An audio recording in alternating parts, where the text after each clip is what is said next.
ओम नमो भगवते वासुदेवाय नमः। वैवस्वत मनु के वंश का वर्णन। श्री मैत्री जी बोले, हे भगवान, सत्कर्म के प्रवृत्त रहने वाले पुरुषों को जो करनी चाहिए उन संपूर्ण नित्य नैमित्तिक कर्मों का आपने वर्णन कर दिया। हे गुरु, आपने वर्ण धर्म और आश्रम धर्मों की व्याख्या भी कर दी। अब मुझे राजवंशों का विवरण सुनने की इच्छा है, अत उनका वर्णन भी कीजिए। श्री प्राशर जी बोले, हे मैत्रेय, अब तुम अनेकों यज्ञकर्ता, शूरवीर और धैर्यशील भूपालों से सुशोभित इस मनु वंश का वर्णन सुनो, जिसके आदि पुरुष श्री ब्रह्मा जी हैं। हे मैत्रेय, अपने वंश के संपूर्ण पापों को नष्ट करने के लिए इस वंश परंपरा की कथा का क्रमश श्रवण करो। उसका विवरण कुछ इस प्रकार है। सकल संसार के आदि कारण भगवान विष्णु हैं। वे अनादि तथा ऋक साम यजु स्वरूप हैं। उन ब्रह्म स्वरूप भगवान विष्णु के मूर्त रूप ब्रह्मांड में हिरण्यगर्भ भगवान ब्रह्मा जी से सबसे पहले प्रकट हुए। ब्रह्मा जी की दाएं अंगूठे से दक्ष प्रजापति हुए, दक्ष से अदिति हुई तथा अदिति से विवस्वान और विवस्वान से मनु का जन्म हुआ। मनु के इक्ष्वाकु, नृग, धृष्ट, श्राति, नरशयंत, प्रांश, नाभाग, दिष्ट, करूप और प्रशुद्ध 10 पुत्र हुए। मनु ने पुत्र की इच्छा से मित्रावरुण नामक 2 देवताओं के यज्ञ का अनुष्ठान किया, किंतु होता है विपरीत। संकल्प यज्ञ में विप्रिय हो जाने से इनका ईला नाम की कन्या हुई। हे मैत्रेय, मित्रावरुण की कृपा से वे ईला ही मनु का सुद्रुम नामक पुत्र हुई। फिर महादेव जी के कोप से वे स्त्री होकर चंद्रमा के पुत्र बुध के आश्रम के निकट घूमने लगी। बुध के अनुरुक्त होकर उस स्त्री से पुरुवा नामक पुत्र उत्पन्न हुआ। पुरुवा के जन्म के अनंतर भी परम श्रीगण ने सुद्रुम को पुरुष तत्व लाभ की आकांक्षा से कृतुमय, ऋग्यजु, सामर्थ्यमय, सर्ववेदमय, मनोमय, ज्ञानमय, अन्नमय और परमार्थक अचित में भगवान यज्ञ पुरुष यथावन यजन किया। तब उनकी कृपा से इला फिर भी सुद्रुम हो गई। उसके भी उत्कल, गय और विनत नामक 3 पुत्र हुए। पहले स्त्री होने के कारण सुद्रुम को राज्याधिकार प्राप्त नहीं हुआ। वशिष्ठ जी के कहने से उनके पिता ने उन्हें प्रतिष्ठान नामक नगर दे दिया था, वही उन्होंने पुरुवा को दिया। पुरुवा की संतान संपूर्ण दिशाओं में फैले हुए क्षत्रियगण हुए। मनु का पृषभ नामक पुत्र गुरु की गो का वध करने के कारण शूद्र हो गया। मनु का पुत्र कुरुष था। कुरुष से कारुष नामक महाबली और पराक्रमी क्षत्रियगण उत्पन्न हुए। दिष्ट का पुत्र नाभाग वैश्य हो गया था। उससे बलंघन नाम का पुत्र हुआ। बलंधन से महान कीर्तिमान वत्सप्रिय, वत्सप्रीति से प्रांशु और प्रांशु से प्रजापति नामक इकलौता पुत्र हुआ। प्रजापति से खनित्र, खनित्र से चाक्षुष तथा चाक्षुष से अति बल पराक्रम संपन्न विंश हुआ। विंश से विभीषक, विभीषक से खनिनेत्र, खनिनेत्र से अतिभूति और अतिभूति से अति बलवान और शूरवीर करंधम नामक पुत्र हुआ। करंधम से अविक्षित हुआ और अविक्षित के मरुत नामक अति बल पराक्रम युक्त पुत्र हुआ, जिसके विषय में आजकल भी ये 2 श्लोक गाए जाते हैं।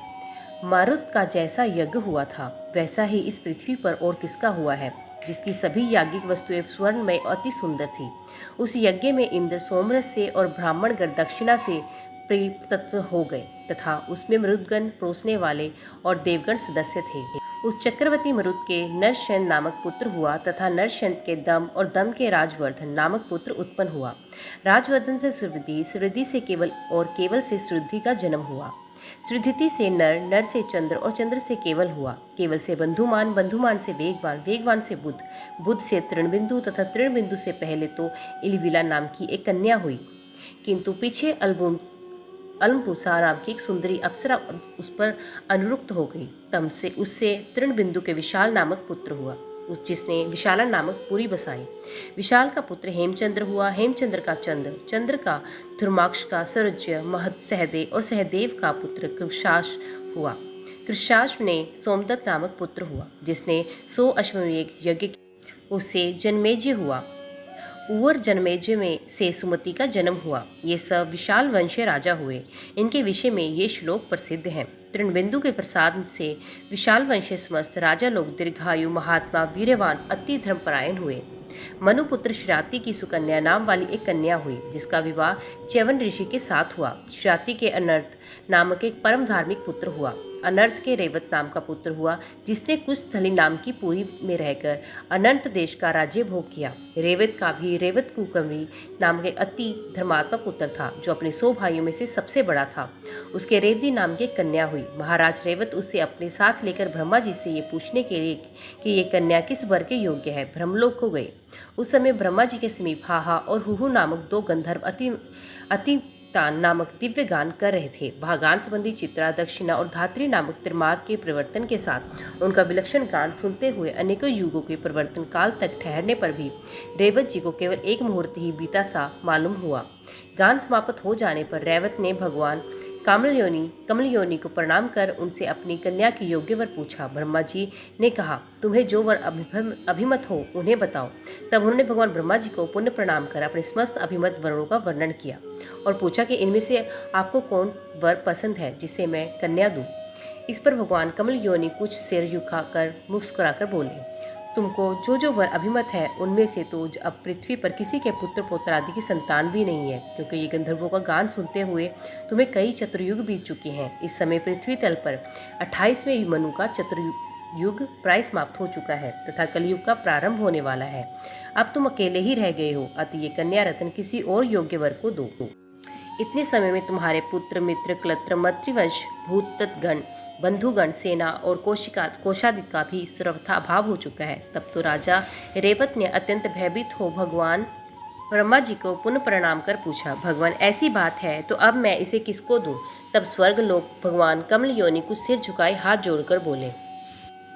श्री ब्रह्मा जी ने कहा, जिस अजन्मा सर्वमय विधाता परमेश्वर का आदि मध्य अंत स्वरूप स्वभाव और सार हम नहीं जान पाते, कलामृदाति काल भी जिसकी विभूति के परिणाम का कारण नहीं हो सकता, जिसका जन्म और मरण नहीं होता, जो सनातन और सर्वदा एक रूप है तथा नाम और रूप से रहित है, जिस अच्युत की कृपा से मैं प्रजा का उत्पत्ति करता हूँ, जिसके क्रोध से उत्पन्न हुआ रुद्र सृष्टि का अंत करता है तथा जिस परमात्मा से मध्य में जगत सिद्धकारी विष्णु रूप पुरुष का प्रादुर्भाव हुआ है, जो अजन्मा मेरा रूप धारण कर संसार की रचना करता है, स्थिति के समय जो पुरुष रूप है तथा जो रुद्र रूप से संपूर्ण विश्व का ग्रास कर जाता है एवं अनंत रूप से संपूर्ण जगत को धारण करता है, जो अव्यात्मा पाक के लिए अग्नि रूप हो जाता है, पृथ्वी रूप से संपूर्ण लोकों को धारण करता है, इंद्रादि रूप से विश्व का पालन करता है और सूर्य तथा चंद्र रूप होकर संपूर्ण अंधकार का नाश करता है, जो श्वास प्रश्वास रूप से जीवों से बेचेष्टा करता है, जल और अनुरूप से लोक की तृप्ति करता है तथा विश्व की स्थिति में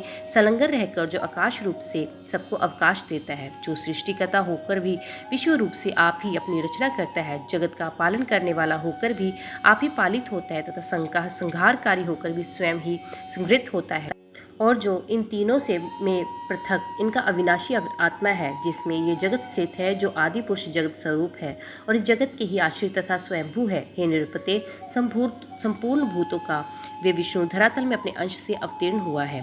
हे राजन, पूर्व काल में तुम्हारी जो अमरावती के समान कुशस्थली नाम की पुरी थी, वे अब द्वारकापुरी हो गई है। वहीं वे बलदेव नामक भगवान विष्णु के अंश विराजमान है। हे नरेंद्र, तुम ये कन्या उन माया मानव श्री बलदेव जी की को पत्नी रूप से दो। श्री ये बलदेव जी संसार के अति प्रशंसनीय और तुम्हारी कन्या भी स्त्रियों में रत्न स्वरूप है, अति इनका योग सर्वथा उपयुक्त है। श्री पराशर जी बोले, भगवान ब्रह्मा जी के ऐसा कहने पर प्रजापति रेवत पृथ्वी तल पर आए तो देखा कि सभी मनुष्य छोटे छोटे कुरूप, अल्प तेजों में, अल्प वीर्य तथा विवेकहीन हो गए हैं।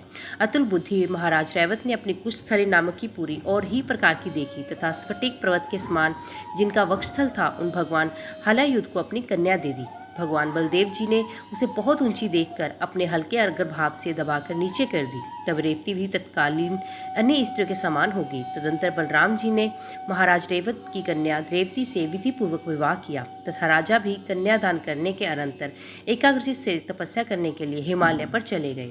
ओम नमो भगवते वासुदेवाय नमः। तो दोस्तों, आज की वीडियो में बस इतना ही। उम्मीद करती हूँ वीडियो आपको पसंद आई होगी। वीडियो पसंद आई हो तो वीडियो को लाइक और चैनल को सब्सक्राइब ज़रूर कीजिएगा। तो मिलते हैं अगले अध्याय के साथ। तब तक के लिए देखते व सुनते रहिए। जय माँ कंजक, जय माता दी।